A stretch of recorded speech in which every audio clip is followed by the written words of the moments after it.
Oh, nandun na nakasabit na yon. Ang maganda kay Direk, hindi niya ipinagdadamot ang kanyang mga nalalaman tungkol sa filmmaking. Para kung estudyanteng nakanganga, nakatingin sa kanya pag nagkukwento siya noon at nagsasalita. Ang husay-husay niya magkwento. Ang dami-dami mong natututunan, pero ang pinaka-importante at mas importante doon, you feel so at home. You feel so relaxed. You feel so taken care of. The tendency is give away, give away, give away.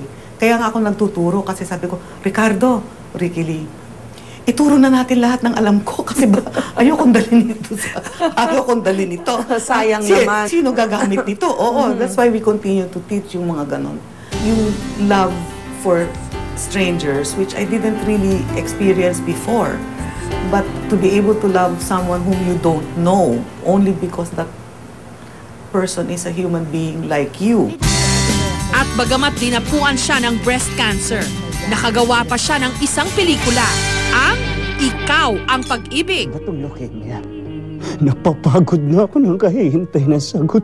Kwento ng pag-ibig at debosyon para sa birhen ng Peña Francia sa Bicol, na ayon kay Direk Marilu, siya niyang sandikan para malagpasan at malabanan ang sarili niyang kalbaryo. Maraming tao ang nagsasabi, direct fight, direct fight. And I know what they mean. But I have a different kind of fight. I don't really fight cancer. I befriended it eh. Ang fight, Jessica, is una, fear. Yan ang fight. Kasi talagang tutuksohin ka. Matutukso kang matakot. Matutukso kang mag-doubt. I pray for a peaceful death. So, yung tinatanong mo na kung handa, pinapractice, binivisualize ko pa nga parang nanonood ako ng pelikula. Sabi ko, para lang ready ako anytime. Which of the death scenes in your movies, yung nakaka-relate ka na gusto mo ma-visualize, ganun din? Hindi ko pa siya nadidirect, pero alam mo, lagi ko ini-imagine, ang model ko kasi si Mama Mary. Hindi naman siya nagkaroon ng painful death or what, parang natulog lang siya, tapos sinundo na siya. Hindi cinematic, direct? Hindi, as a matter of fact, subtle. Pagod na kaming mga director mag-direct ng mga naghihiyawan pagka may namamatay. Sa kabila ng kanyang karamdaman, pinipilit pa rin niyang gawin ang mga bagay na kanyang nakasanayan. Kabilang na ang diving, kahit pa sumasailalim siya sa chemotherapy. Nakagawa pa nga siya ng isang libro, ang Reefs of Paradise, na naglalaman ng mga larawang kuha niya sa ilalim ng dagat. You realize you are not the center of the world. You are not always in control. And as a scuba diver and as a director, no matter how many trophies pa yan, what I do is not more important than what a parrotfish does to feed her young, or what Nemo does to take care of ano. That it grounds you, it humbles you eh. Hindi kasi kayo naniniwala kay Jesus and Mama Mary eh. Jiro, may anak na Binalikan yan, din namin ni Direk Marilu ang ilan sa mga hindi malilimutang eksena sa ilan sa kanyang mga pelikula. Tawag na. Ay, Tanikala! Si Eddie Garcia. My first film.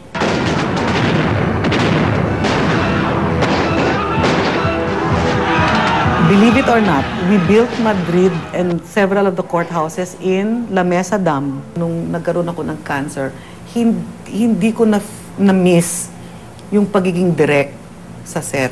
Ang na-miss ko, yung nasa set ako, maraming tao, marami kaming ginagawa.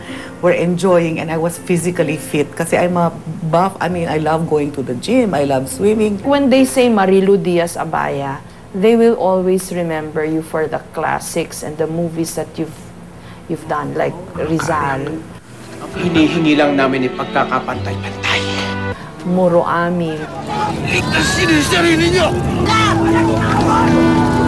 Sa dami ng estudyanteng tinuruan ko, yung nakikilig talaga ako pag nakikita ko yung pangalan nila sa OBB, CBB, at saka kung kumukuha na sila ng mga trophies nila, talagang kinikilig ako. That's the biggest kilig. Yung feeling mo na may saysay kasi dun sa pagmamahal mo dun sa iba, may maiiwan ka, mapapamana sa kanila. I've learned a lot of things as a director, as a filmmaker, as a person. Kasi Napakagandang tao niya. She's a beautiful person.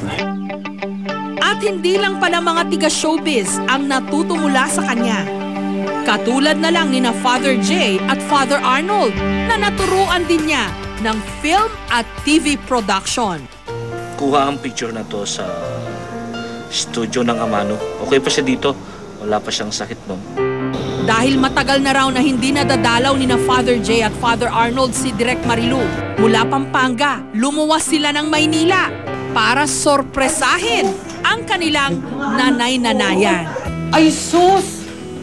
Mga anak ko, seminaristas, hindi. Ano na sila? Ano na sila? Father, amo. Tamo. Then, nag-aamin na rin ako. Nag-aamin na rin ako. My very first na tinuruan ko directing, TV. Tapos not is ace cameraman yan. How are you?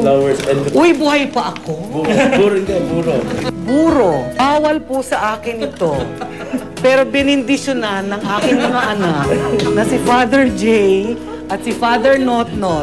Hawak-hawak yung buro parang ay, wow. This is a piece of his cloth. Oh my God. May seal yan sa Vatican eh. Bago matapos ang aming pag-uusap, ipinagdasal namin ang paggaling ni Direk Marilu.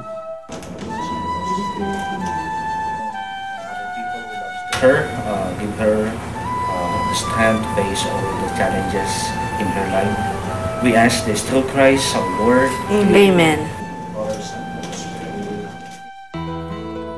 Isa siya sa mga itinuturing na henyo ng pelikulang Pilipino. Bagamat nahaharap siya ngayon sa pinakamalaking laban ng kanyang buhay dahil daw sa kanyang matibay na pananalig sa Diyos, wala siyang kinatatakutan.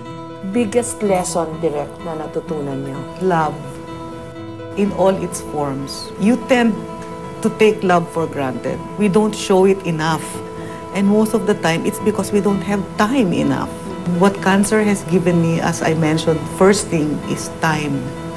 It has given me time to think about my mortality and what my life is worth and what I can make it pa. Thank you, ha? No, I know. No, I really thank you so much.